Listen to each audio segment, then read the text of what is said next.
All right, all the people out there in YouTube land, this is Todd coming to you live.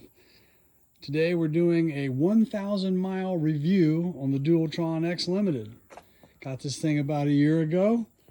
She looks as bow-delicious as the day we took her out of her cage. That's right, folks. They send this beast locked up.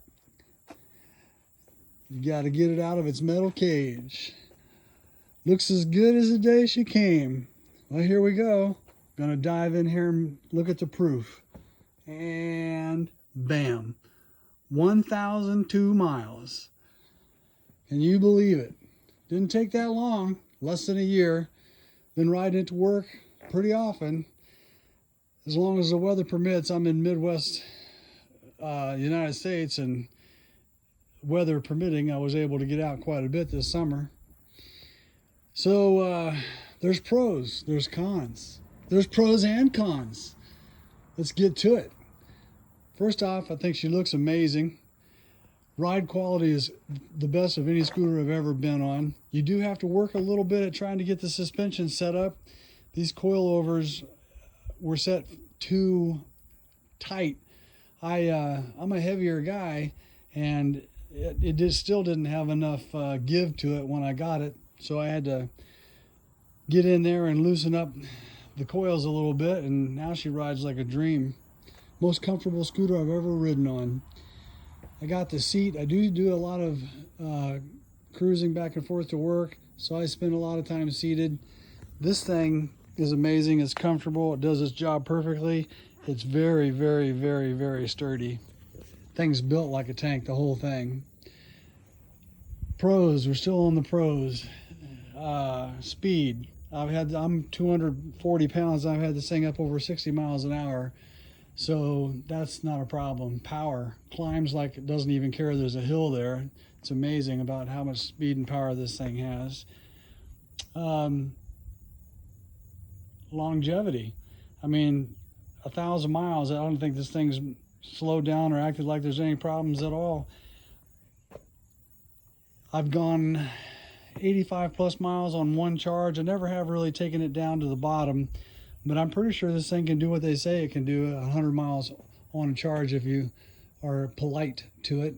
If you're riding it like a 14-year-old, you're probably not gonna get it that far. I think the i4 is a good system. I don't think it's as good as it can be, but it's a good system.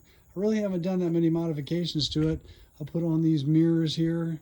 They work excellent. I have one mirror set in the sitting position and one mirror set up for the standing position, which is kind of cool. I don't have to do a lot of changes to see what I need to see. I really think that all scooters should come with some type of rear view camera for just safety's sake, and it should be like in the monitor somehow. I love the safety features. I love the turn signals. I think they work fantastic, both front and back. The lighting system is amazing. I've ridden this thing at night and it lights things up. I mean, it is very, very bright. No problem being seen or seeing where you're going. It's a great night ride as well. The thing does weigh close to 200 pounds, so it's not easy to get on and off things if you're going to try to take it places. I've got a thing that I put on the back of my truck that I can ramp it up onto. That makes it a little easier, but it's not the easiest scooter in the world to get from point A to point B if you're not riding it. I had trouble with the kickstand. It broke off at the joint here. There's a detente that keeps it from moving farther forward, but it's made out of aluminum. And if you're kicking that stand down, eventually it just grinds its way through that detente. Replacing it is a pain in the butt too. You got to take the deck off, got to go down and move a controller. It's not easy at all, but it got done. The only other thing I've done on it besides maintenance is to change the front tire, which is changing tires on this. Come on, Dualtron, get your stuff together. You got to get some type of electrical disconnect, quick disconnect, and an easier way to get these tires and rims off of these scooters, because it is a painful process. I have a video out there on that too, but it is not easy. Maintenance really has just been that tire, and I go around and tighten up the screws. I have had several screws that got loose.